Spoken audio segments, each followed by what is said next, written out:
Tunggu. Kayaknya salah backsound deh. Filmnya nggak seserem itu.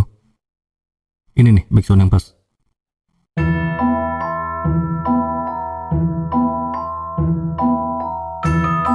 Hai sobat cerita yang selalu setia nonton cerita yang diceritain ceritanya lagi. Semoga kalian semua dalam keadaan sehat-sehat, jiwa yang tenang, kuota yang berlimpah walaupun paket kuota malam, dan selalu diberikan yang terbaik dalam setiap hal di cerita hidupmu. Di cerita film kali ini menceritakan tentang dunia perdukunan. Langsung aja kita ceritain cerita yang diceritakan kembali. Dan inilah Dr. Seon and the Talisman 2023. Di awal film, kita diperlihatkan seorang kakek yang sudah nampak tua sedang mencoba menyelamatkan anak kecil bernama Dongwoo yang sedang diikat di sebuah tiang. Entah apa salah Dongwoo ini sampai diikat di tiang kayak begitu. Dan terdengar pula seseorang yang sedang membacakan komat kamit sebuah mantra. Ternyata mantra itu adalah mantra rogo rasu kesurupan yang dibaca untuk merasuki tubuh Dongwoo. Kasian juga Dongwoo ini, belum kesurupan udah diikat di tiang. Oh iya lupa, si kakek ini adalah kakeknya Dongwoo. Dia adalah seorang kepala dukun di kabupatennya. Kakek ini mempunyai jimat yang berupa gelang kerancengan, yang mana gelang itu akan berbunyi jika dekat dengan makhluk halus, jin, dedemit, atau tuyul sekalipun yang mempunyai energi yang besar. Dan ketika kakek melepaskan ikatan Dongwoo, ternyata jimat gelang itu berbunyi, yang mana itu menandakan bahwa di dalam tubuh Dongwoo telah dirasuki oleh dedemit. Ternyata itu adalah sebuah mimpi dari seorang pemuda yang terbangun karena dia sudah sampai ke lokasi tujuannya. Ini adalah Cheon Dong-sik, kita panggil saja dokter. Dia adalah cucu dari kakek dukun yang tadi, dan ini adalah Kang In-bae, kita sebut saja Lekno. Dan Lekno ini adalah tim teknisnya. Mereka ini adalah startup di bidang perdukunan, dan mereka mempunyai kantor konsultasi psikologi dan juga nyambi menjadi konsultan perdukunan. Yang mana saat ini mereka sedang ada job untuk menangani keluarga yang meminta bantuannya untuk melakukan pengusiran energi jahat yang telah merasuki anaknya yang duduk di bangku SMA. Sampailah dokter dan Lekno di halaman depan rumah pasien tersebut. Nampak rumah pasien ini sangatlah mewah. Sesampainya di lokasi, dokter mencoba mendeteksi dan men-scan area dengan gelang jimatnya. Tetapi si gelang tidak berbunyi, yang berarti area tersebut tidak ada energi jahat, iblis, ataupun dedemit dan sebagainya. Dan bahkan menurut Lekno, gelang tersebut tidak pernah berbunyi selama mereka menangani pasien perdukunan. Di saat dokter dan Lekno melakukan ritual scanning area, ternyata aksi mereka itu dilihat oleh anak pasien, Cimi. Iya, dia adalah Cimi, yang konon katanya Cimi ini telah dirasuki oleh energi jahat. Dan Cimi bilang kalau mereka itu adalah dukun palsu yang memanfaatkan kelemahan iman seseorang dan mengeruk dompet pasiennya, seperti yang Cimi tonton di channel-channel YouTube. Dan herannya, Cimi juga subscribe channel itu.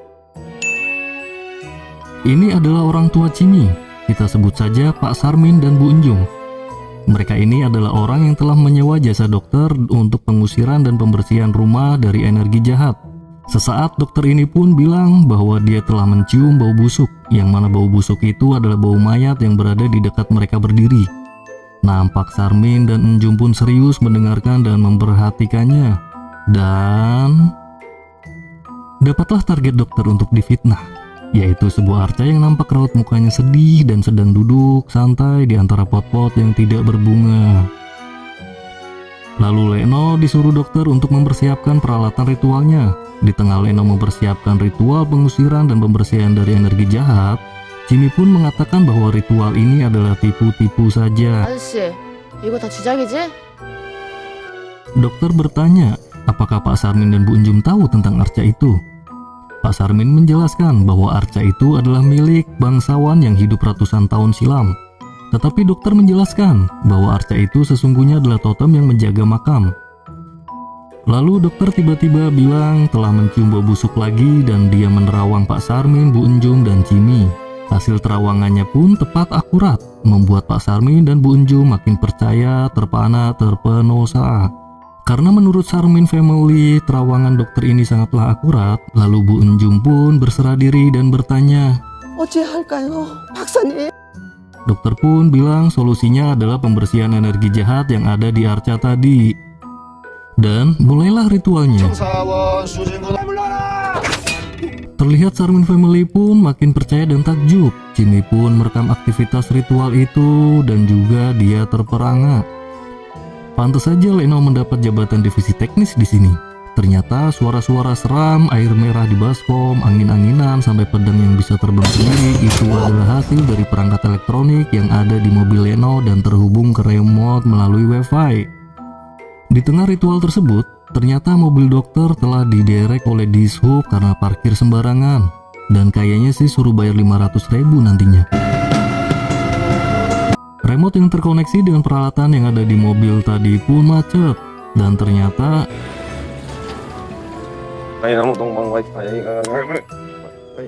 tak lama setelahnya, di luar dugaan dan rencana, arca itu pun melesat. Setelah ritual selesai, dokter menjelaskan tentang apa yang terjadi, dan inilah bagian yang sangat daging banget.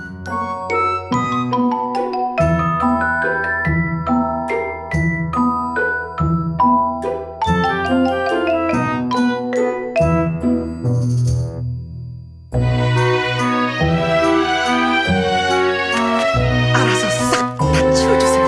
Sebagai kata penutup pertama, 일은 아니지만 이건 제가 서비스로다가 dan sebagai kata penutup kedua, 평화만이 깃들 것입니다.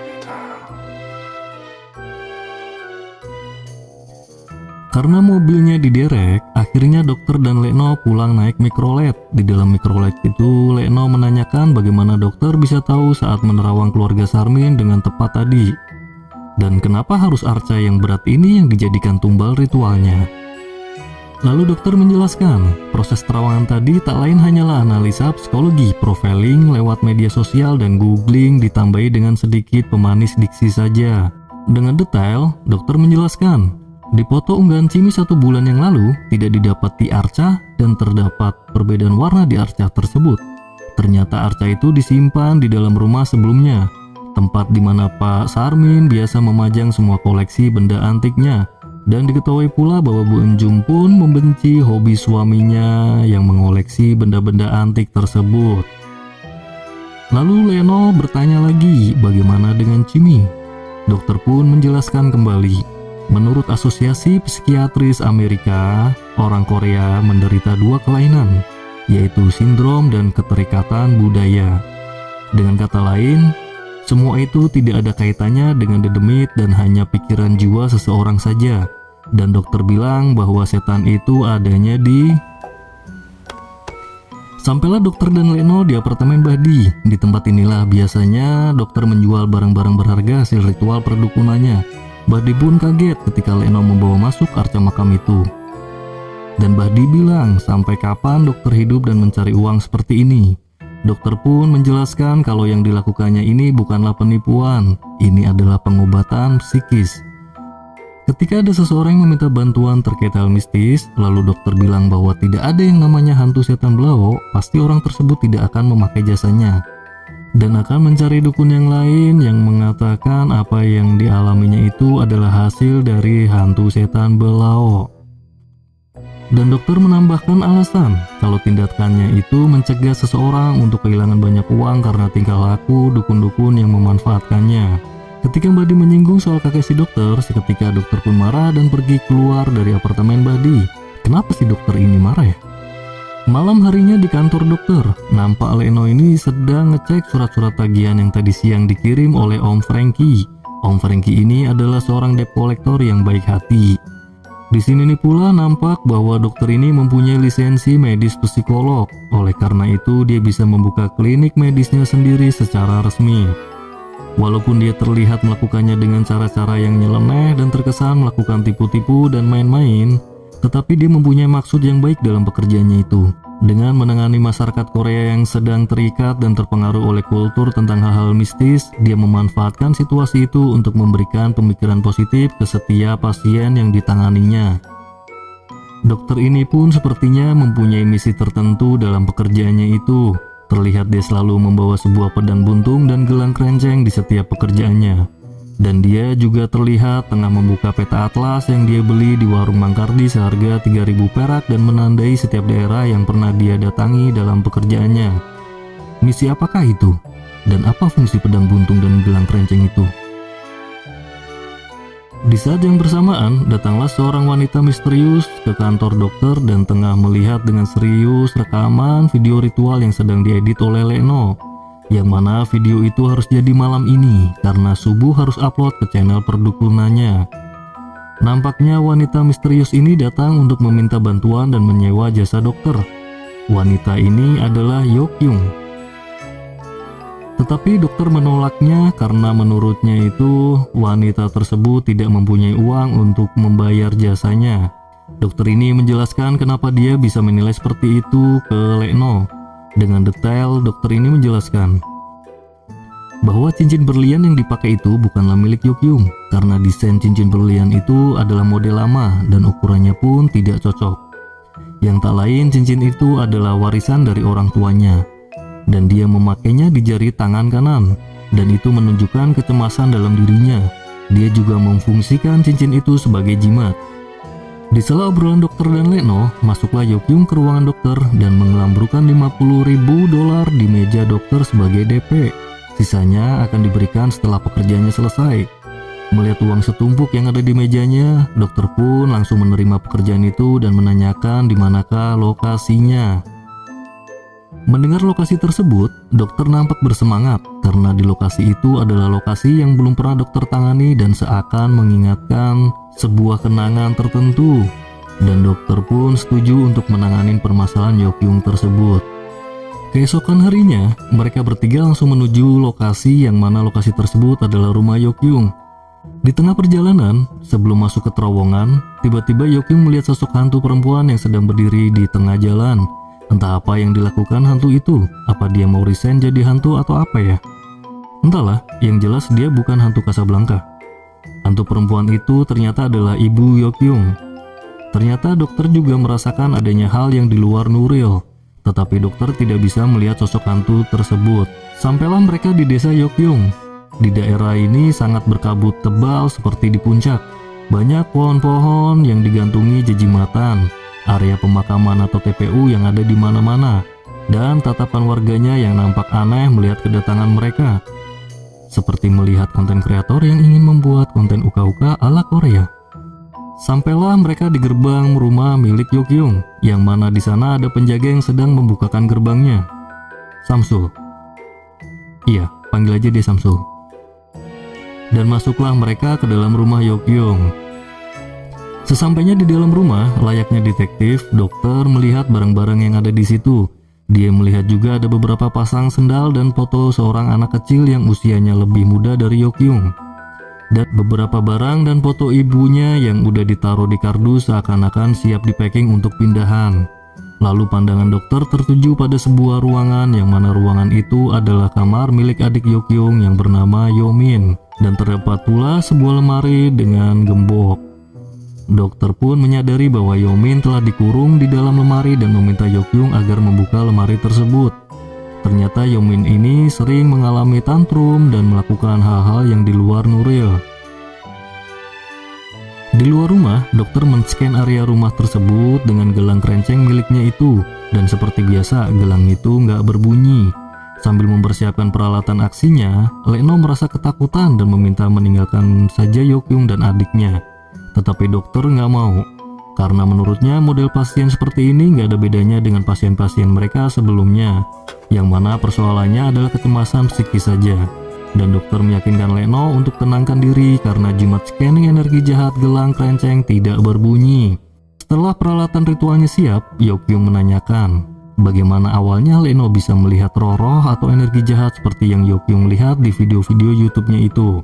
Dan ternyata Yokyung ini juga bisa melihat hal-hal seperti itu sejak kecil dan sudah terbiasa hidup berdampingan dengan mereka dari yang bentuknya. Sampai ini. Bahkan Yokyung bilang bahwa makhluk-makhluk tak kasat mata yang ada di semua video channel dokter berpenampilan sangatlah biasa saja dibandingkan dengan perwujudan yang telah Yokyung lihat dari kecil. Berarti benar, di setiap rumah pasien yang ditanganin oleh dokter, ternyata ada makhluk yang tak kasat mata juga. Dan proses ritual pengusiran dan pembersihan pun dimulai. Dokter pun menghampiri Yomin dengan membawa pedang sulap yang bisa maju mundur bilah pedangnya, dan bilang kalau ritual ini akan cepat selesai dengan baik dan menyenangkan. Dan saat dokter men-scanning menggunakan gelang kerenceng, ternyata di luar dugaan, ternyata gelang kerenceng itu berbunyi dan menggetarkan seluruh rumah Yokyung. Di penglihatan Yokyung, adiknya telah berubah perwujudan menjadi sangat menyeramkan. Nampak di sini Yomin telah berkolaborasi dengan energi jahat atau istilahnya kerasukan. Roh jahat itu pun mencoba menyerang Yokyung, tetapi tidak bisa, karena Yokyung dilindungi oleh perisai energi kebaikan dalam dirinya. Lalu Yokyung menyuruh dokter untuk menyerang. Dengan pedang buntung, dokter pun melancarkan serangannya dengan menowelkan ke kepala sosok tersebut, dan sosok itu pun menghilang. Ternyata benar, sosok tadi adalah dukun yang selama ini dokter cari-cari. Dia adalah dukun jahat yang bernama Master. Master ini mempunyai pengikut yang lumayan banyak. Tentunya pengikut Master ini adalah sekumpulan manusia yang jahat pula. Di arah pulang setelah pengusiran selesai, dokter melihat seorang sosok yang berdiri di atas terowongan. Terowongan ini adalah terowongan yang tadi Yokyung sempat melihat sesosok hantu wanita di tengah jalan. Yang berarti sosok yang dilihat dokter ini sekarang adalah seorang manusia, karena kita ketahui bahwa dokter tidak bisa melihat sosok makhluk halus. Dan orang tersebut adalah salah satu murid kepercayaan si Master. Dia adalah Saipul. Iya, Saipul.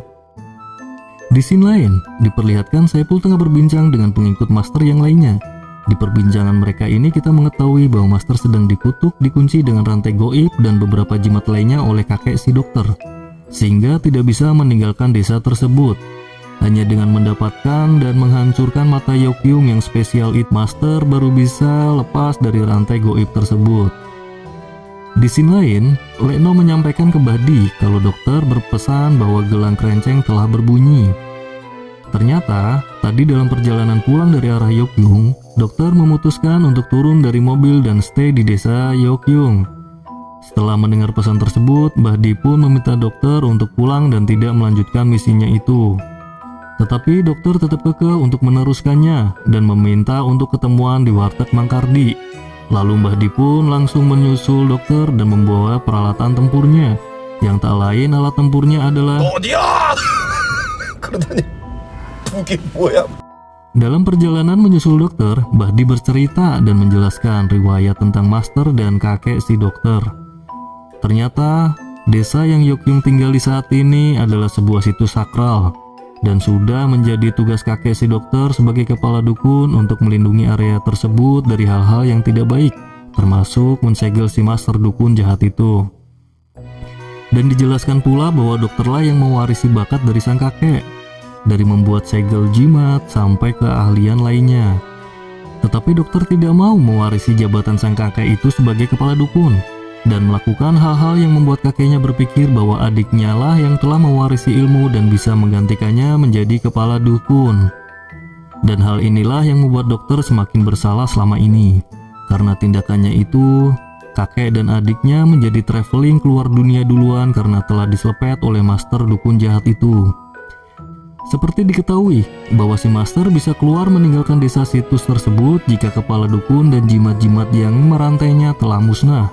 Tetapi si Master tidak mengetahui bahwa dia telah melenyapkan orang yang salah, karena kekuatan kepala dukun itu telah menurun bukan ke adiknya, tetapi ke si dokter. Dan setelah peninggalan kakeknya, dokter dirawat dan dibesarkan oleh Bahdi.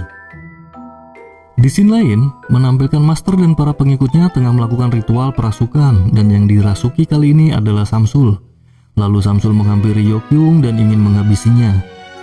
Tak lama datanglah dokter untuk membantu Yokyung dan menyelepetkan pedang buntung ke kepala Samsul.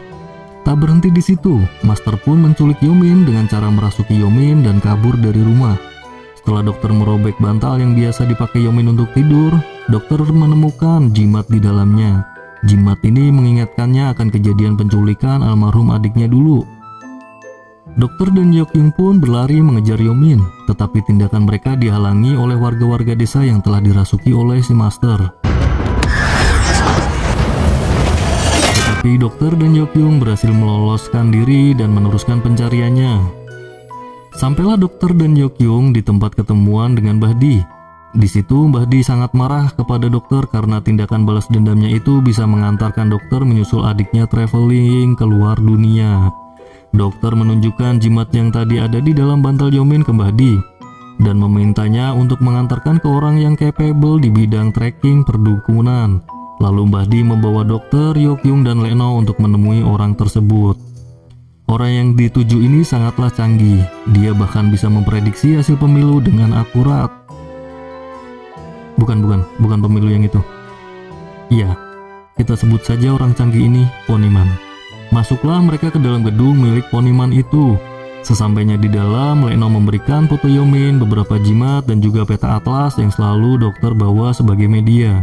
Dan juga uang jasa fee untuk men-tracking keberadaan Yomin sebesar $25.000 sebagai DP. Dan Poniman pun memulai ritualnya, yaitu memanggil sosok wanita goib untuk merasuki tubuhnya dan biasa disebut dengan nyambat. Kita sebut saja wanita itu Warti. Warti pun hadir, dan kehadirannya itu bisa dilihat oleh Yokyung.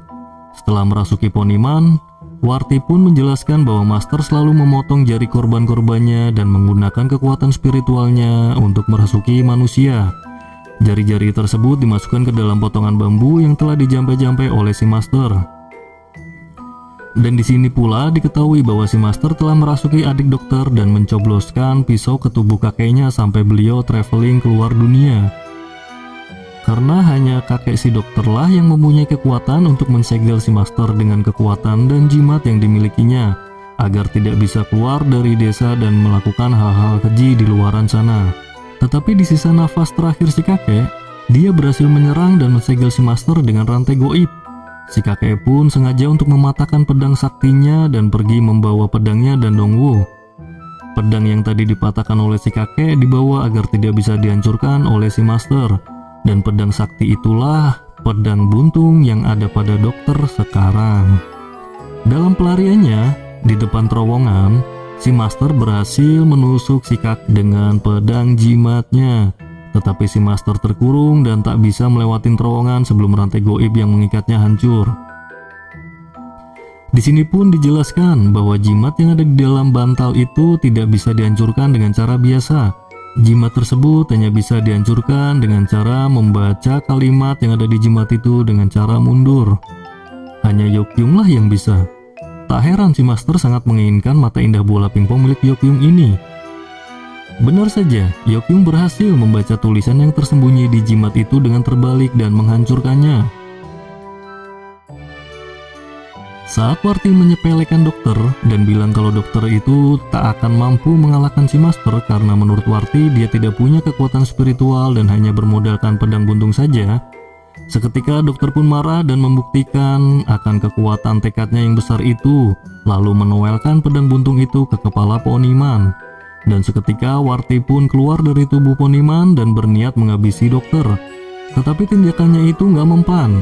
Aksi itu pun dilihat oleh Yokyung dan Yokyung meminta Warti untuk menghentikan aksinya itu.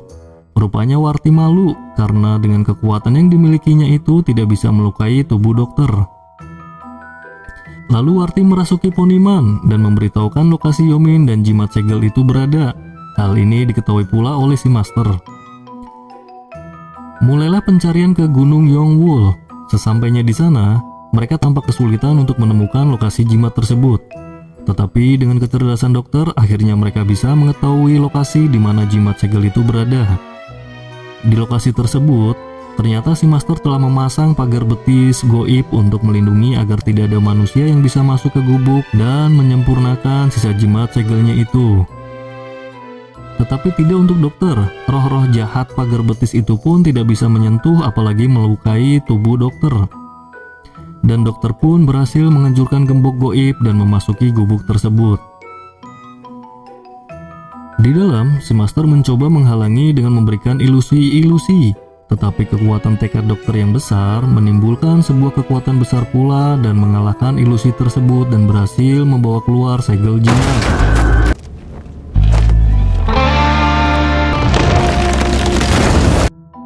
Lalu mereka pergi dan mencari lokasi keberadaan Yomin di sekap, yang tak lain adalah markas padepokan master dan pengikutnya. Di tengah perjalanan, di depan terowongan, Yokyung melihat sosok hantu ibunya lagi dan memberikan petunjuk di mana letak Yomin di sekap. Di sini kita melihat kalau jari telunjuk ibunya itu juga terpotong, dan itu artinya bahwa ibu Yokyung juga mempunyai kekuatan supranatural. Perjalanan mereka pun tak berjalan mulus. Mereka dihadang oleh para pengikut master yang telah dirasukinya. Di sini Yokyung pun berhasil diculik oleh para pengikut master dan dibawa ke padepokan si master. Sesampailah dokter dan tim ke padepokan master. Dokter melarang Lekno dan Badi untuk masuk ke dalam dan memintanya agar menunggu di pintu saja. Akhirnya dokter berhasil menemukan si master yang selama ini dia cari-cari. Terjadi pergelutan antara mereka. Di dalam pergelutan tersebut, pedang buntung pun terlepas dan terlempar. Pedang buntung itu pun akhirnya bertemu dengan belahan jiwanya yang telah lama hilang dan kini telah bersatu kembali utuh. Pedang ini pun sekarang tidak bisa kita sebut lagi pedang buntung. Kita sebut saja dia pedang tak buntung lagi. Kayaknya kepanjangan ya. Pedang jimat aja lah ya. Oke, kita panggil dia pedang jimat lah. Kembali ke scene. Dokter pun mencabut pedang jimat. Nampak di sini ekspresi si master tampak resah dan ketakutan. Dan mereka melanjutkan pergelutan yang tadi sempat tertunda. Setelah melihat kekuatan daripada pedang jimat, dokter pun semakin percaya diri dan berhasil membuntungkan pedang jimat milik si master. Gantian nih sekarang pedangnya yang buntung. Karena kondisi badan si master yang terluka, si master pun merasuki Sepul untuk gantian menyerang dokter. Di sini dokter nampak kewalahan. Dan master pun berhasil menusuk perut dokter dengan pedang buntung jimatnya. Di saat dokter pasrah untuk dihabisi oleh si master, terdengar genderam gendang milik Mbah Di dan dibarengin oleh Lekno yang membawa flare gun dan menembakkannya. Dan hal itu pun membuat si master nggak bisa melihat karena serap matanya. Lalu mereka berhasil melarikan diri. Master pun mengejar. Sesampainya di lobi utama dekat pintu gerbang masuk, Yokyung meledakkan dinamit yang tadi telah dipasang Lekno dan Bahdi, dan mereka berhasil menimbun master di bawah puing-puing kesedihan. Di lobi utama itu, mereka lalu menyegel dengan segel goib dengan sempurna.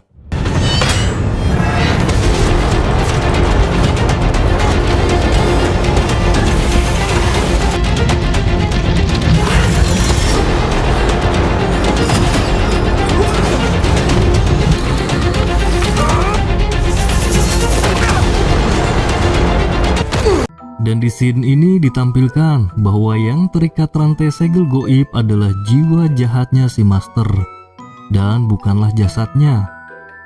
Ilmu nih. Setelah proses penyegelan selesai, nampak bahwa seluruh rumah yang berada di desa tersebut telah dikuasai oleh jimat jahat si master. Dan terlihat raut muka yang bahagia, terharu, puas, dan tenang karena permasalahan yang selama ini dihadapi telah usai.